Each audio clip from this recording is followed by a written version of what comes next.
New home buyers or first time buyers, what you should be looking for right now is deals, and they're out there. What's happening right now is homes have stalled. And let's be honest, the reason they've stalled is because there's no buyers out there because higher interest rates, inventory is low, so there's not that much selection. Plus, the prices are still high on some of the inventory. If it's not priced right and the location's not good, I get it. I wouldn't be buying.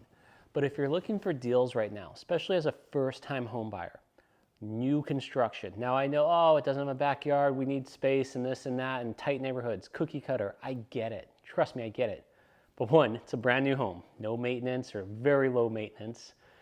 It's a place to live and not dump rent into another home. Let's be honest, minimum what? Rent, $1,500, $2,000 a month you're wasting. No offense, yes, you're living somewhere, but yes, you're wasting it because it could be going into that mortgage of a brand new home. What, you hold it for 2 years minimum without capital gains, but let's say 3 just to be on the safe side. You then cash out, worst case after not paying rent, but towards your equity and mortgage, plus what you're getting from the equity of the house growing. Now you cash out, what, 40, 50,000, not a big thing, but you take that, now go buy the new home with land or a home with more land and space. And you lived in a brand new home, low maintenance for a few years, bet you'll stay longer than a few years. That's just my suggestion. Captain Ron telling you, that's what I would do as a first-time home buyer if I needed a cookie cutter home or any home. To be honest, I would stop wasting rent. Now, let's dive in more. Someone says, well, show me the deals right now. I can see deals left and right on the list. And now coming for fall and winter, places are starting to stall out. So you can go and look at homes that have been on 40, 50, 60 days. Price reduction after price reduction after price reduction. I get it. And so now those people, you can go and make offers. And you can say, look, I'll offer this, I'll offer that. What's the worst case? They say no. Another thing people aren't doing or buyers aren't doing is they're not going and actually looking at the homes. They're just going through the pictures. But I will say, as a real estate broker myself and hiring the best photographers out there, man, those pictures look phenomenal. And sometimes the pictures look worse than the actual house and the place. And so I had a couple at my open house this last weekend. They're like, this looks amazing. And the pictures and videos did it justice, beyond justice. But when they were there, they stated, I couldn't believe how much more magical this place is, how quiet it is, how they thought it even looked better than the pictures and videos, which was hard because those were amazing. So I think boots on the ground, literally go see the places. Even if it's like a 50-50, what do you got to lose? Especially if you're hunting, you go and hunt. The more times you're out in the woods, the more likely you're going to get that elk or bear or coon, whatever you're hunting. Maybe you don't use animals, maybe you're hunting homes. Let's just what you are. The more times you go out, the more times you go look at homes, the more times you're going to find that perfect home. So it takes work. It's not just going to go out and find 1 or 2 homes and be like, oh, I'll take that one. No, you have to get out there. So when you start looking, don't scratch off the stuff that you think's 50-50 or you don't think it's going to work. You'll be surprised, and I know this because I've seen it hundreds of times. Not just a few, but I've sold hundreds and hundreds of homes. So I've seen this hundreds of times where people were shocked when they went up and bought, and they're like, oh, you know what? We weren't expecting this. Or absolutely, we love this home. You know, it's just, you have to see the home for yourself. Now, if you're looking for deals off market, everybody says, well, how do we find deals off market? Get an agent. Get someone that's working full time right now, like myself. Call me. What are you looking for? We'll spot hunt for you. We will go and say, okay, that neighborhood over there, we'll send out flyers, postcards. We'll have people cold call for you. I mean, you're not going to cold call, and the wholesalers, they cold call. Sometimes I'm on a lot of wholesalers lists, so I see stuff that pops up. I also have agents that we pass stuff and they say, hey, I've got this coming up, or who knows. You know, you hear about stuff, you can talk to a one-time preview of seeing the home before it does hit on the market. That's what the sellers prefer. And some of that is huge because then you're getting a head jump on everything. Now, take it with a caveat. I always find if it's a seller that wants to do a one-time preview home, usually they want more of the premium price. So just be careful, because if you are looking for that, I sometimes see it's higher. Now, there's the wholesalers or the auction homes or the ones that know they're rough and will take a price. And those are what you're looking for more generally, unless you're looking for a certain area, like a There's certain areas, certain neighborhoods I know people are hunting, certain waterfronts I know people are hunting, and those are the ones that either have the cash or will pay the premium to live there. So that's different than, hey, I'm looking out in this country, I want 10 acres, countryside in this county, this city, whatnot, I want 10 acres, this is what I'm looking for. Then we can send out the mailers, the fillers, and find something for you that would come up. Again, though, you still may pay a premium or at least market rate. So the off-market ones that are deals, I find are the auction ones, the ones that are wholesales, the ones that people say, hey, like I have one right now, like, hey, I'll take this, and they know it's rough. They're going to take a price, and they'll say, just pay it because it's as is. It was rough. The tenant left it in a bad space, and that's understandable. So if you're looking for stuff like that, call a full-time agent. Call someone that's doing this 100% of the time. I will say, make sure the agent's local too, or at least the phone number is local, that has a local number, that's here working on the ground roots, boots on the ground, has the contacts, and will find you that property. That's the main point. Now, so first-time home buyer, there's some things you need to be aware of. I am a big believer in location. Always have been. I've seen a lot of videos that say, well, just get into something and then you can move your location. Yes, I agree.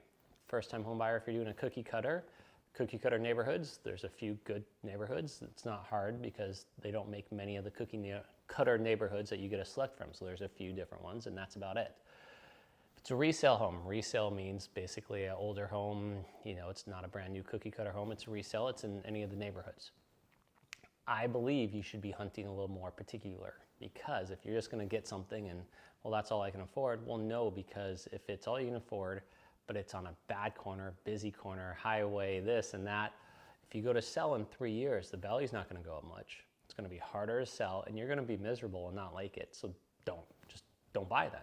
And I agree with that. Then rent until you find the right one, because you don't want to be stuck in something that's, let's be honest, a shitbox, or that you're not going to like, or needs a lot of work, or you have to upgrade, and you know, it just snowballs and snowballs. Now it's creating stress on family. I mean, all the stuff that could go wrong will.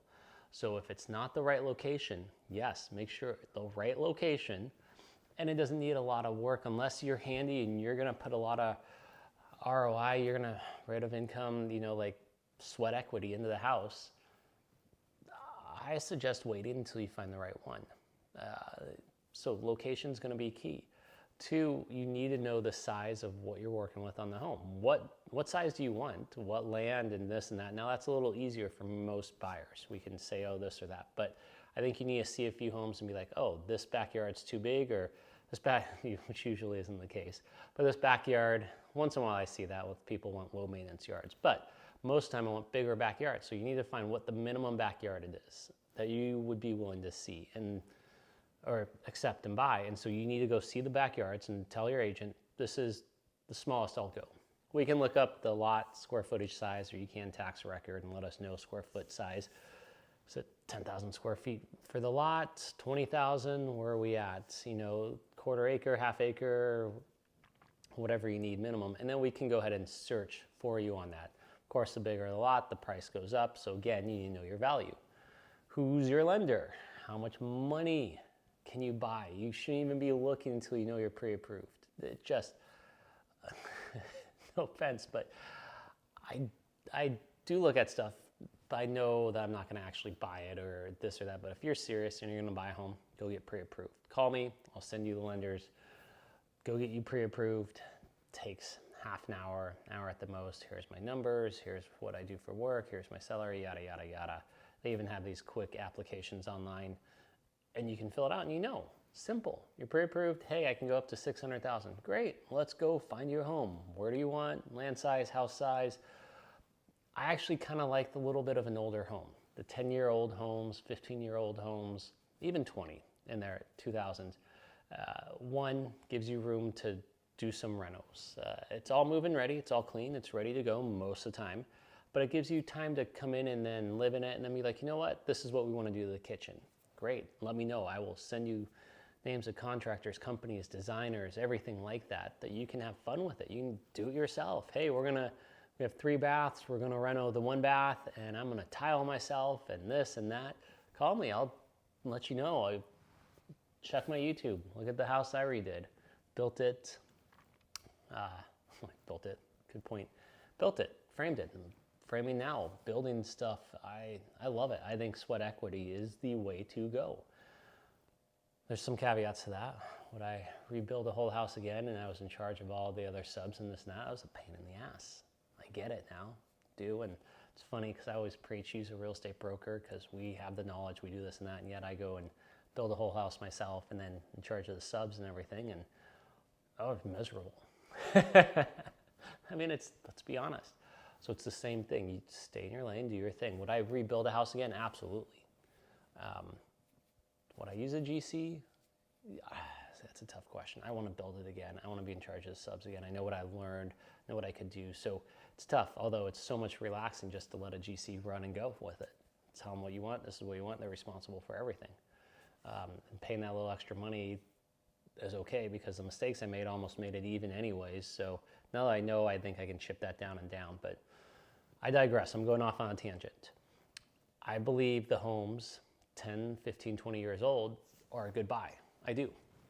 Now, one, we want to make sure that you do the inspection. Always do the inspection. You want to make sure the structure is good.